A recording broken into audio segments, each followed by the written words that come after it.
Hello, you are watching Shalom World News. I'm Rory McLennan, coming to you from Glasgow, Scotland. Here are the latest headlines from around the world.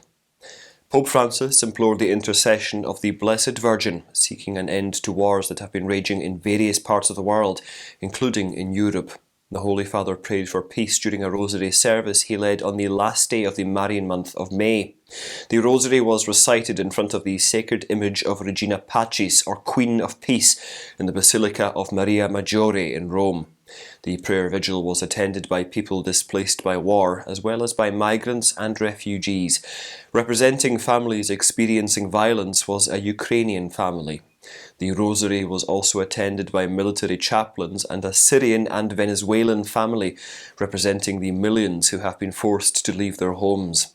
The Pope also entrusted humanity to the Queen of Peace and prayed for the victims of war, especially helpless children and the elderly. He also prayed for priests, consecrated persons, and all those who bring hope and comfort to war-stricken people.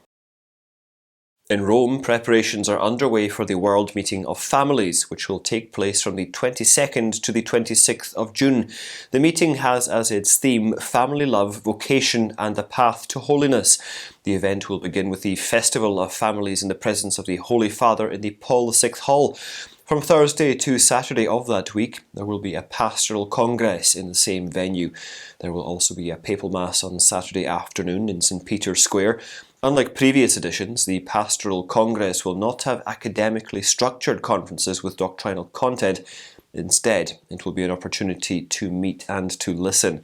It has been modelled after the theme chosen by Pope Francis, after taking into consideration the indications emerging from the Apostolic Exhortation, Amoris Laetitia. During the Festival of Families, there will be testimonies from families and performances by artists.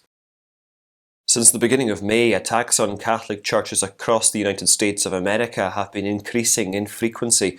In the latest incident, a golden tabernacle was stolen from St. Augustine's Church in Brooklyn on May the 27th.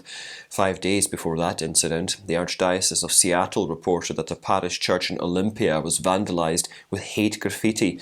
On May the 19th, there was a theft in St. Elizabeth Seton Church in Naples in Florida, where 10 precious relics went missing.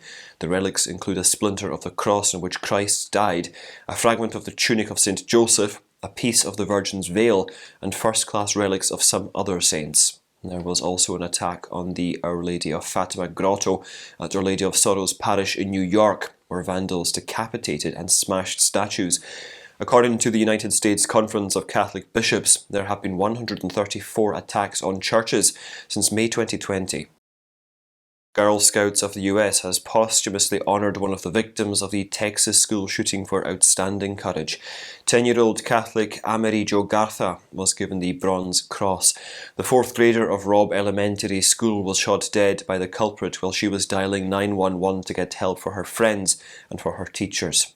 In a statement issued before her funeral service, the Girl Scouts stated, "On May the 24th, Amerie did all she could to save the lives of her classmates and teachers. It was our honour as Amerie's council to present the Bronze Cross to her family." The Bronze Cross is awarded to any Girl Scout who saves or attempts to save the lives of others at the risk of her own life. On Tuesday, May the 31st, Amerie was laid to rest at the Sacred Heart Catholic Church in Uvalde after the Requiem Mass. Remembering her kindness and helping mindset, her family and friends recalled that Amerie had a heart of gold. The funerals of other children who perished in the tragedy will be held in the coming days.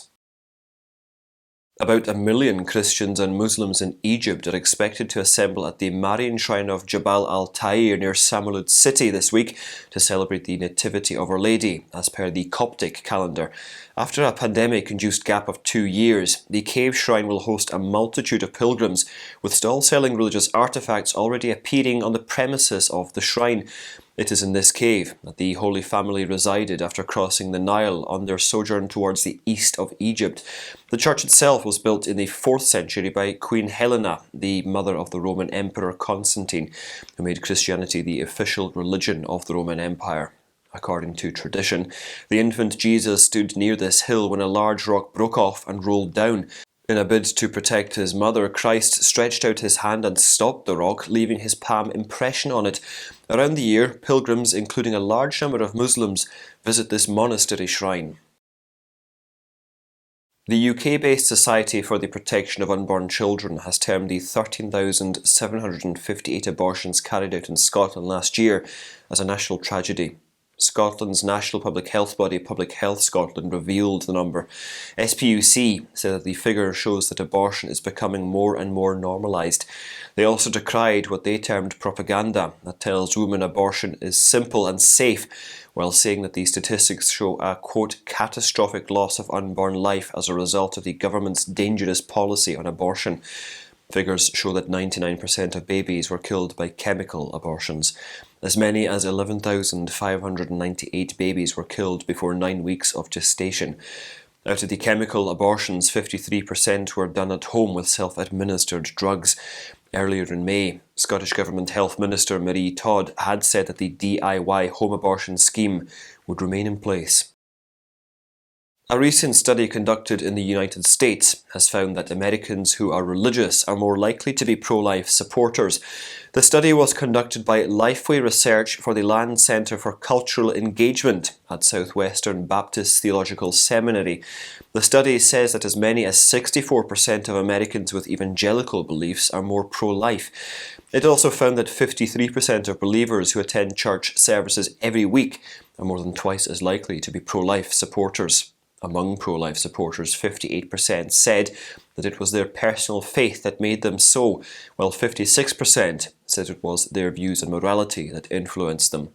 The poll also concluded that 56% of believers who attend church services every week believe that life begins at conception. In Cambodia, where Christians make up less than 1% of the population, a French Catholic bishop has been honoured by Buddhist leaders for outstanding contributions to society. Bishop Olivier Schmidhäusler, the apostolic vicar of Phnom Penh, received the certificate of honour issued by the Maha Nikaya Council of Cambodia, that is the top Buddhist body, at the Ang Mon Thre Pagoda in southern Cambodia. After arriving in Takeo province in 2002, the prelate helped construct a road and established educational institutions, transforming the region for good. The Catholic presence, which was almost negligible when he arrived, is now flourishing. The abbot of Ang Mon Thre Pagoda in Get Camraoun said that the French missionary invited Buddhists and Catholics to build bridges of peace and reconciliation. Thanking the Buddhists for the top recognition, the bishop said that the church is happy to work together with Buddhists for the common good. Churches in Myanmar's predominantly Christian regions continue to be the targets of the country's military. In the latest attack reported, the Johnson Memorial Baptist Church and 10 civilian residences were completely destroyed in the town of Tantalang in the Christian-majority Chin state. According to the Chin Human Rights Organisation, this was the town's 29th arson attack, with 9 church buildings burned so far. Since September 2021, the military has indiscriminately shot and shelled the community, destroying at least 300 homes and forcing more than 10,000 civilians to flee. Ever since the military seized power in the southeastern Asian country in February last year, the Chin state has become one of the epicenters of fighting between government troops and ethnic militia outfits. The latest attack came within days of a raid and burning down of 320 houses in a historic Catholic village in the Buddhist Bamar heartland of Sagaing. And those are your latest headlines. Do join us again tomorrow for more. And remember, you can also visit swnews.org for more updates. Shalom.